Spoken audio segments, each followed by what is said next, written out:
You are listening to the So Now What podcast with Lana Manikowski, episode number 44. So now what? These three words raced through my mind time and time again during my journey through fertility treatments. I tried desperately to have a child, but never was able.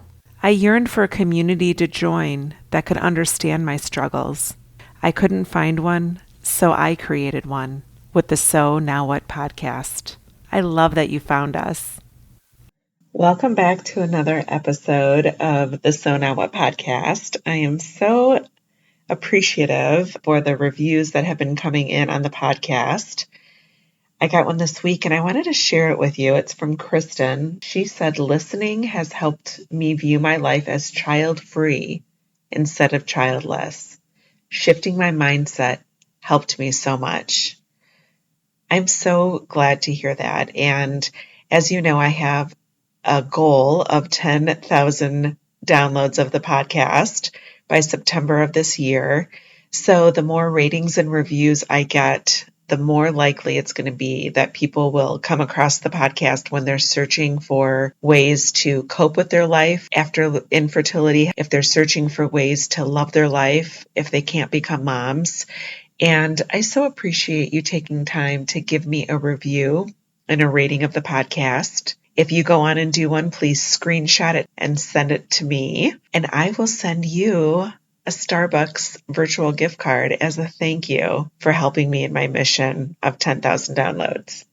This week's topic is going to be super juicy. I want to tell you a little bit about how it came to be this week.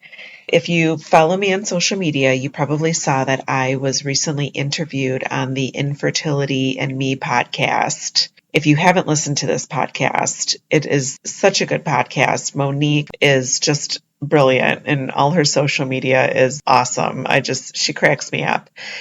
Anyway, I was a guest on her podcast. We had a really good interview, and one of the things that came up was talking about adoption and the decision that my husband and I made not to adopt.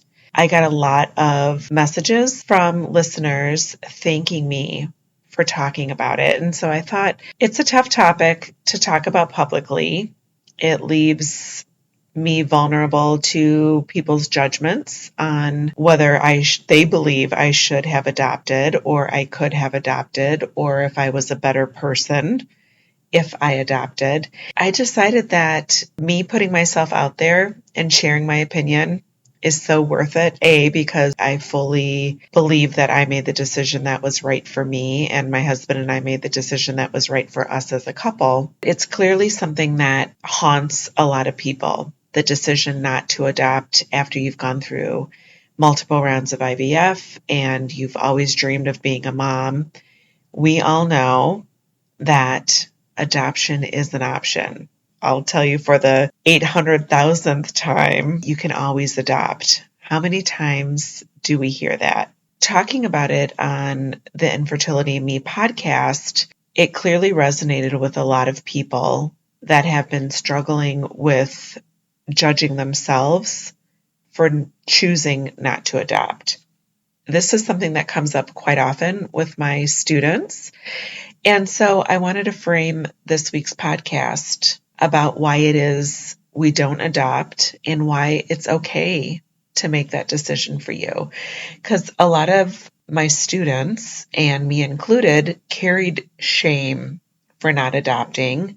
That's probably why for so many of us, it becomes very gut-wrenching and very infuriating when someone offers you the words, you can always adopt. You tell someone, I couldn't become a mom, I have infertility, I went through multiple rounds of fertility treatments, I wasn't able to have a child. And then they tell you, well, you always can adopt. And yes, we do know that. Thank you for sharing.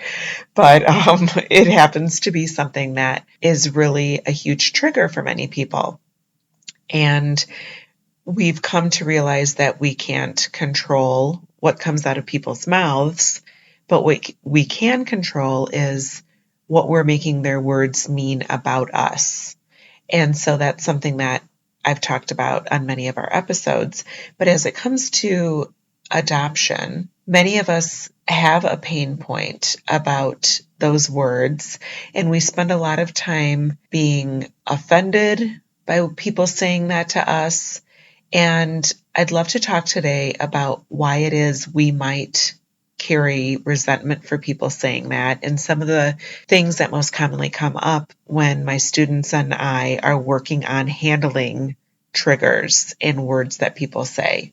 Here's some of the reasons, or the most common reasons, people choose not to adopt: an uncertainty or unknowing history on the family of origin of the child that's being adopted. Many worry about poor prenatal care, judgment that they'll have from others, and that they're taking over a child's life that they did not give birth to.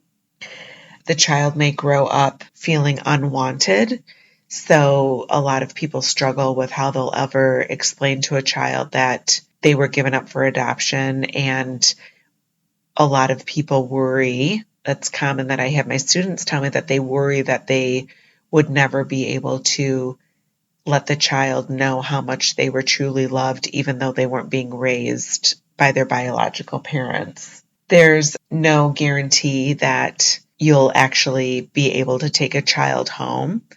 A lot of stories have gone on, and a lot of my students say, I was just really worried that I would get to a point that, I'd be ready to take the kid home or the child home, and then all of a sudden something happened legally, or the birth parent wanted to take the rights back and did end up wanting the child. So there's a lot of my students who really did not have the bandwidth to go through that emotional turmoil again. Of the emotional turmoil, I mean the emotion of going through IVF and not knowing what would happen, and trying something and it not turning out the way that you thought. So a lot of my students have worried about whether they would actually be able to take a child home after planning for it and meeting the child several times, and then in the 11th hour not taking the child home. Also, the financial unknowns. There's a huge expense to adoption. Many of my students talk about the money that they spent on going through IVF and all the fertility treatments, not having the desire to continue to spend money on this part of their life. So it's hard for many people to admit that adoption isn't the right choice for them. And maybe it wasn't the right choice for you. And it's easy to believe that others are, or others will, or others should have the ability to judge you for that decision you make. But I want to tell you that you do not have to feel judged for making this decision for yourself.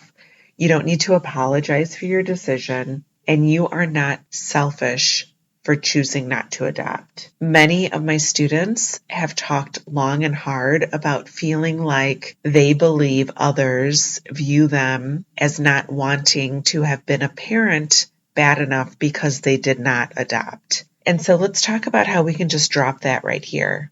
You can have tried so hard and have gone through IVF or have done IUIs, all the things that you did to become a mom. Just because you did not choose to adopt does not mean that you did not try hard enough and you did not want bad enough. You did everything you were capable of doing to become a mom, even if you chose not to adopt. And people may think that you could have done more to become a mom, but it's your choice to believe that you did all that you are capable of to become a mom. And wanting a child that is biologically yours is not selfish. And we have choices. We had the choice of a donor egg. We had the choice of IVF. We had the choice to do IUI. We had the choice for adoption. These are all options, and they are not expectations. And it doesn't mean that you made the wrong decision if you find yourself wondering what it would be like now if you would have adopted. It's just human nature. And you're not alone, and you're not a bad person. And you did want to be a mom just as bad as the person that did adopt. And because you chose not to, it does not mean that you were not a good person and that you're selfish and that you're responsible for children not having a home to go to that are up for adoption. Listen to this episode and know that you are loved and you are heard and you are not alone, because this is something that I talk so often with about to my students. They really come to me feeling that they are not entitled to their grief. And they truly have decided that when people offer them words about adoption or questioning why they did not adopt, that they are a bad person. And I want you to know you are a perfectly whole, a perfectly good person.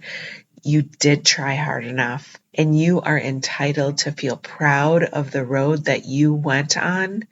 And when it came to a fork, if you decided to stop at this part of your journey and you did not do an egg donor and you did not adopt, you are loved by more people than you'll ever know.